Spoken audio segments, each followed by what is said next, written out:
Hi, friends. How are you? Welcome to our weekly conversations. Y'all know that I show up to answer questions that you asked. We brilliantly call these Ask Me Anything. Y'all, we're here like always because we're going to show up until we blow up. The way this works is I get the most upvoted, like the most popular questions that people voted on, and then I answer them. So we're going to dive right into that.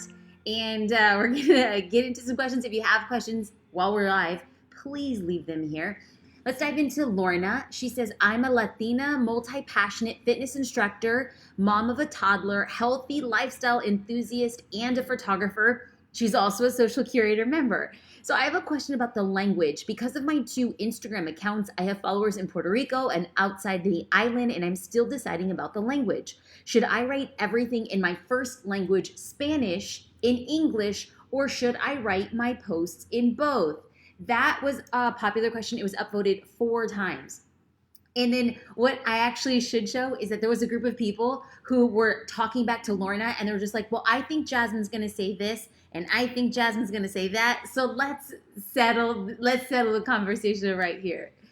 I always, y'all are going to get tired of hearing me say this, but I believe that everything must be done with your dream customer in mind. So what do I mean by this? Is Lorna and anybody else could write in Spanish or she could write in English. Is there a right or wrong? No, I don't think there is. I don't think that there's a right or wrong. However, I do believe that Lorna needs to decide the person who she wants to work with the most. Are they Spanish speakers or are they English speakers? The minute you determine the native tongue of the majority of the audience that you serve, that you want to serve, that's the language you use first. Then what you could do is also include a secondary language down below. Now you could say, oh, that makes the caption so long. Probably, okay. People say, but that's so much extra work. Maybe, but you're tapping into another market and it's a point of differentiation. Doing a little bit of work along the way can have big benefits. I have to take a second and shout out Miranda for joining live. I'm happy you're here. And it is the morning in Australia. So Marguerite McMahon, welcome. I'm happy you're here. Let's dive into a couple of the questions. Jennifer asked, how do you decide what to do first when your mind, drive, and passion are full throttle? Now, what I'm very interested is how many people who are watching right now have been in the exact same space? Like, drop me like a thumbs up or like this or leave a comment. Because what I want to make sure that these conversations do is that these conversations connect us with other people. Because sometimes as you start a business, it's so easy to feel like you're doing it alone. But if we all look around and we see that there are other people whose mind, body, and soul, or she said mind, okay, shout out, mind, drive, and passion are full throttle. What do you do first? Well, I am a big proponent of doing 2 things. Number 1, prioritize your tasks. And then number 2, list the tasks in chronological order. So those 2 might sound the same, but let me draw a distinction. So number 1, you want to prioritize your tasks. Like, what is the most important thing to do? Like, if you're just sitting here and right now, a bolt of lightning goes through your body and you're like, oh my God, this is the business I need to do, so that your mind and passion are in full throttle. What do you do first? List everything that needs to get done. And you say, you know what I need to get done first? Well, I need to get my website and I need to get my product in order. And maybe I need to use social media differently. Okay, so you're listing all of the things you have to do. Now, the difference in what I'm suggesting is then listing things in chronological order, because you might think that having your website is the most important thing. But then you realize, wait a minute, if I don't have social media, how am I going to get people to the website? So then you put things in chronological order. You are going to measure priority, what needs to get done, but also chronological, what needs to get done first in order to make the sequence of events work. Does everybody understand? Can I get a cosign? Because if there is questions in relation to this, leave them here so I can make sure that I'm answering it. But remember those 2 things. Prioritize the list of things you need to do and then organize them by chronological order. Okay, so Amanda asked, she's watching live, Hey Jasmine, how do you go about finding the right person to trust your business with? Needing help with social media, communication with clients, and light virtual work. This is my baby and I don't trust well. Thank you. Okay, so, I have been known to say that I don't want to build a business like a baby. I want to build a business like a machine. And I have to tell you, when I say that, it really pisses people off. Like it totally does. Like people are like, no, Jasmine, my business is my baby. And I'm saying that's totally fine. I love that analogy. But let me just tell you right now, at the time of this recording, my daughter turned 6 months old today, and I love everything about her. She's radiant. She's magical. I want 1,800 of her. But you want to know what? She can't eat on her own. She wakes up in the middle of the night. She cries. She tells me how I'm going to live my day. I can do nothing but focus just on her. And I love her, and I'm happy she's my daughter, but I don't want my business to only have all of my attention, to wake me up in the middle of the night, to not let me sleep, to have colic, and have a bad attitude sometimes. When you have a business like a machine, well, then you can turn the machine on and the machine goes and you can fix the machine, but the machine still works even if you're not in the room. So that was a little bit of a tangent, but when we go back to the main question, it's how do I trust somebody? Okay, so what I do, and we are going to start hiring for the inside of Social Curator. Not yet, it's coming soon. So be sure to subscribe to my YouTube channel or like a Facebook page so that you get those updates when we announce the multiple roles that we're going to be hiring for. Now, it's easier to trust somebody when you know exactly what you want them to do. First, define exactly what you want them to do. Manage social media, contact with clients. And here's the best part, is if you create a system for that person to follow, the minute they don't follow the system, you're like, oh, you weren't set up for this job. What happens is that people say, I need help in my business. And they're like, I'll kind of put out a job for a virtual assistant. And then that person applies and then they come in and then you feel like you're not doing a good job. But did they even know what you wanted them to do to begin with?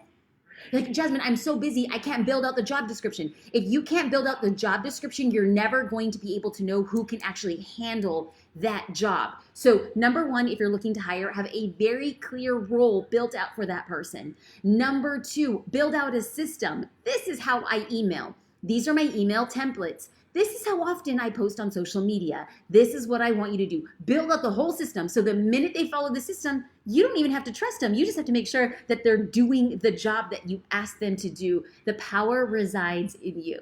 Let's go into Mandy's question. She says, I'm finally getting more consistency and better content on my social media posts, but I'm having a hard time trying to figure out what the heck to post on my stories every day. How do you plan your stories versus your regular posts? Now, if you all have been around the block with me for a minute, I am a huge planner of social media. The way that you grow on social media is by posting consistently. And the way you post consistently is to have a plan. So we're not going to talk about my content, like the posts that you see on Facebook, the posts that you see on LinkedIn, on Instagram, on Twitter, on YouTube, and now, on TikTok. There all comes back down to a plan.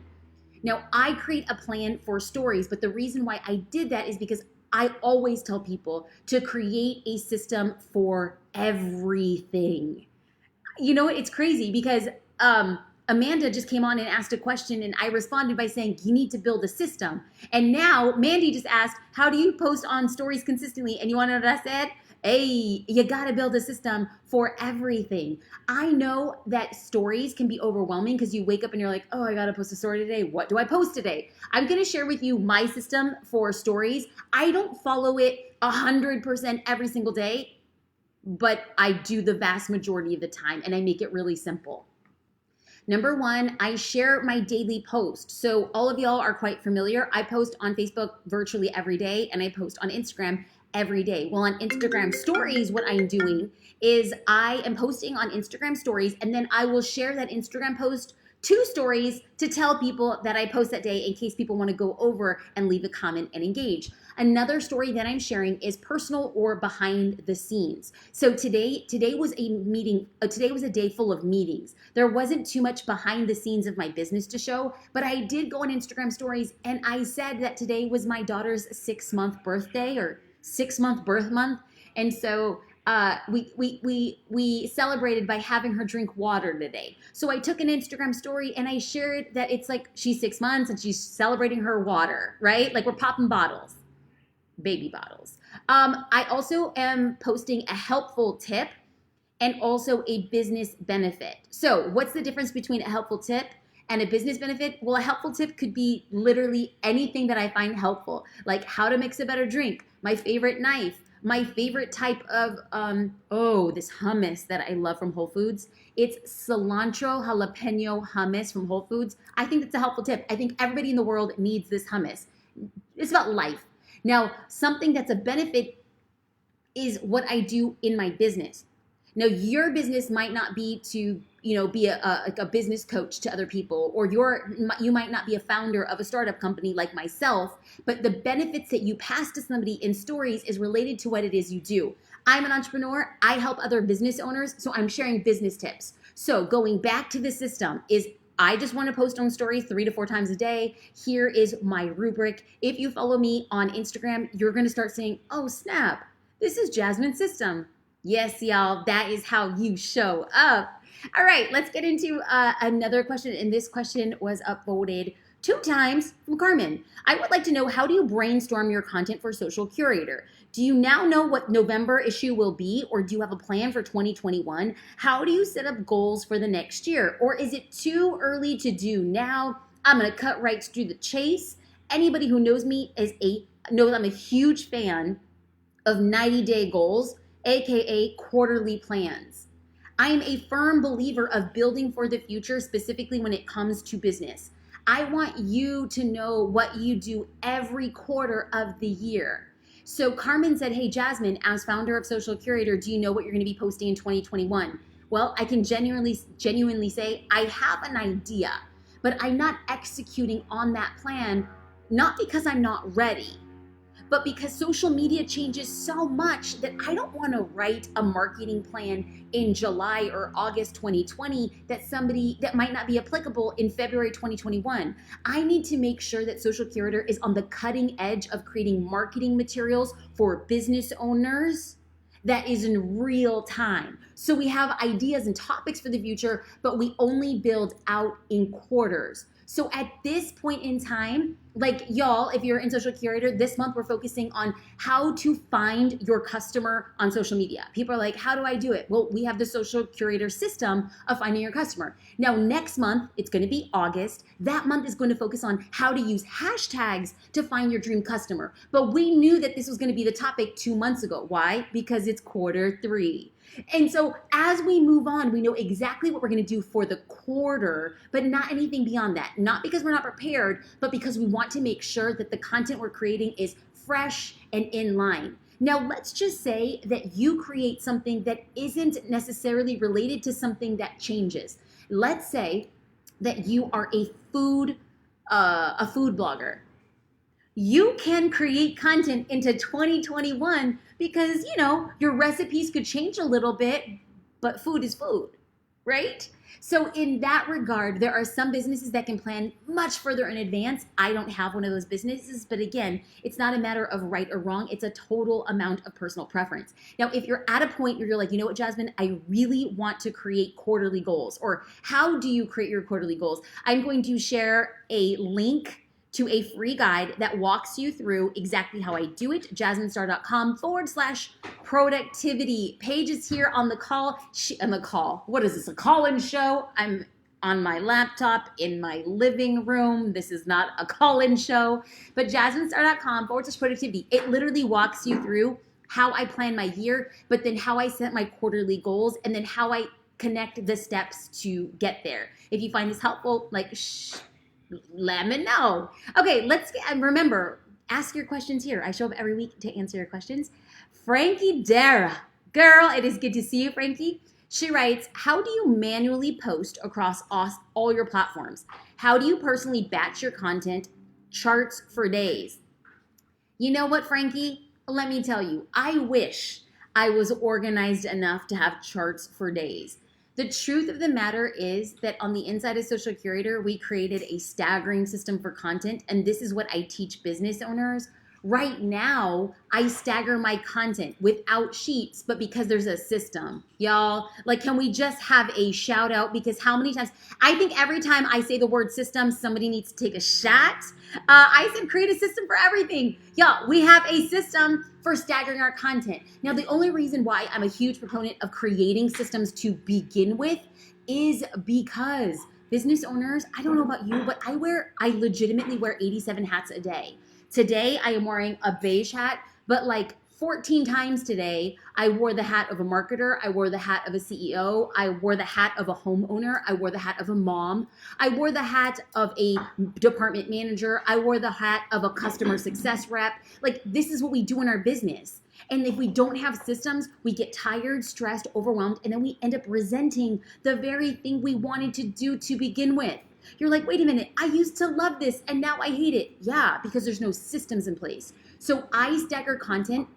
I want to work smarter, not harder. So the system that we created is anytime I post something on Instagram, I am staggering the content a week and 4 hours later on a different platform. So we suggest establishing your primary platform. My primary platform at this point in time, and it could change tomorrow, my primary platform is Instagram. I will post on Instagram, and then a week and 4 hours later, I will post on Facebook. And if it happens to be a video, I'll put it out on YouTube and then get that YouTube link and then put it over on Twitter. And then the next day, I'll then put it out on LinkedIn. What I'm basically really focused on doing is creating my content and then putting it on different platforms at different times. Why? Well, studies have shown that if you're on Instagram and you're kind of scrolling and you're like, okay, I kind of got my fill, you immediately, if you have time, will pop on over to a different social platform like Facebook. And if somebody liked your photo and post on Instagram, because Instagram is owned by Facebook, there's very similar algorithms. So because you engaged with this account that happens to be linked up to a Facebook page, Facebook algorithm thinks you liked that account and you're going to like this page. Let me show you the content. And if you posted the same content at the same time, there's a much higher likelihood of you seeing the same content. I do not want, if you follow me on Instagram, and you follow me on Facebook, like Frankie, I know she does because Frankie sends me DMs on Instagram, and I know her and her mom in their videography business in, I think it's Baltimore, and now she's here on my Facebook Live. I don't want to post something on Instagram on the same day and then Frankie sees it on Facebook. I want there to be differences so that the content looks and feels present and real when that person is on the platform. Does that make sense? Y'all, I'm just going to be real. Sometimes I use a lot of words and I'm not sure if all the words are landing correctly. Like, let me know. Are we cool here? Is this making sense? Okay.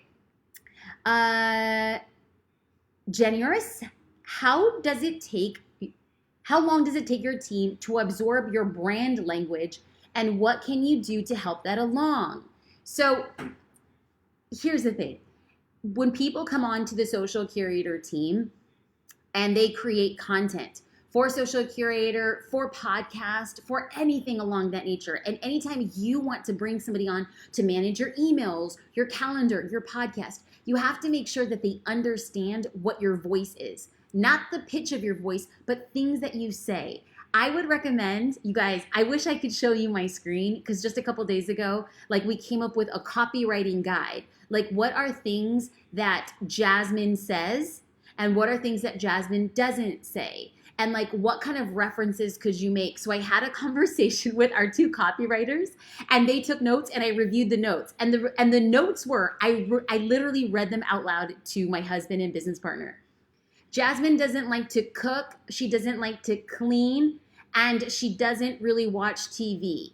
Jasmine likes to take hot baths. Jasmine likes to read books. And I was just like, can you believe this? And he said, that's spot on. That's totally you. And I was like, number one, Rude, but it was true. It was so true. Some of the words that I say, like I often refer, if you're watching right now, you've probably heard me refer to you as like a hustler or a dreamer. You will probably not hear me call you, hey, boss babe. You won't hear me call you, hey, fempreneur. Like, I don't talk like that. So if I ever saw a blog post or if I ever saw something that like was going out on behalf of the business that was like calling all boss babes. Now, here's the thing. Nothing's wrong with being called boss babe. It's just not my brand. So the long answer to this question is create a copywriting doc. What are titles that you use? How do you like to write? What are commonly used phrases? And then when they incorporate parts of that, it then becomes a game changer for your business. Okay, Debbie Hidalgo says, what times of the year that you have enrollment for Social Curator? We don't announce it.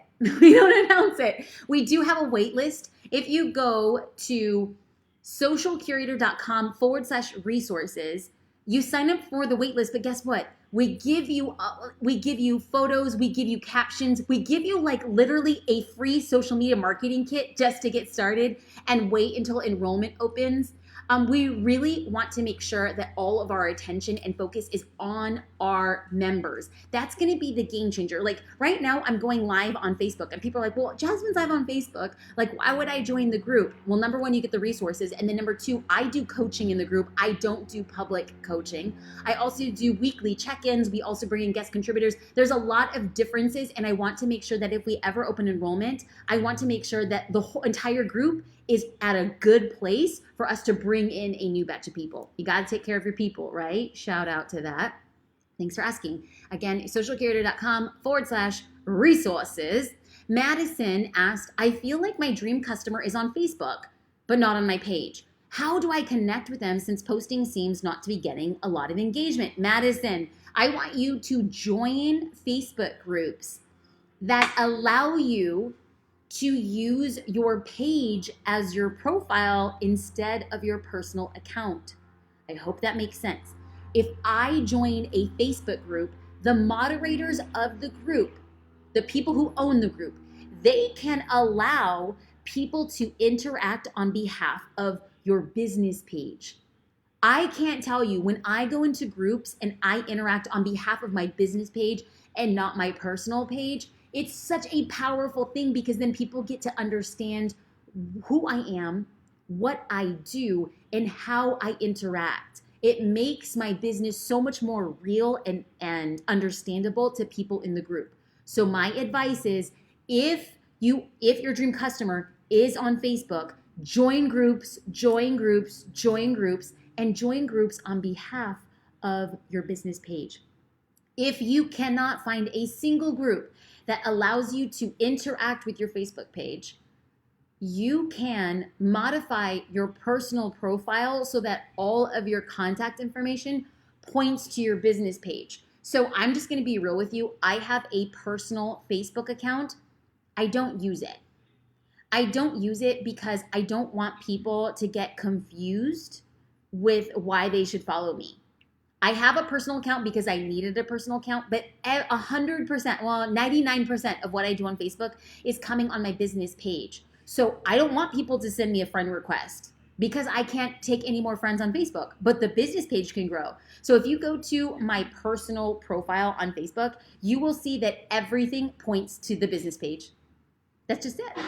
Okay, let's get into first and foremost, expressing gratitude, because I don't know about you, but this week has been a little hard.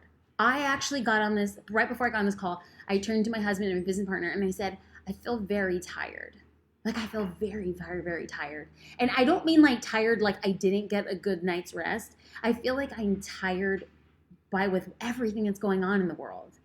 I mean, there's like a global pandemic, and if you're American, there's a lot of politics, and there's a lot of like injustice, and there's a lot of uncertainty with the economy, and like who I serve, like who lights me up, like who I love, at the risk of sounding creepy, is like business owners. Like I love business owners.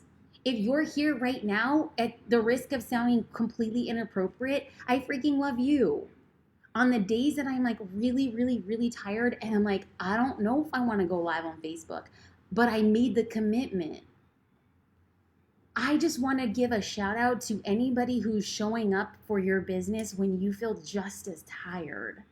That's like real talk. I know that naturally I have a lot of energy. I want to be like, how you doing? Let's do it. Let's do it. That's real. But just because I am that way doesn't mean that I also feel on a deep level how hard it is to run a business. And so if you happen to be watching this, I want to number one, say thank you. Number two, I want you to note that you are the 1%.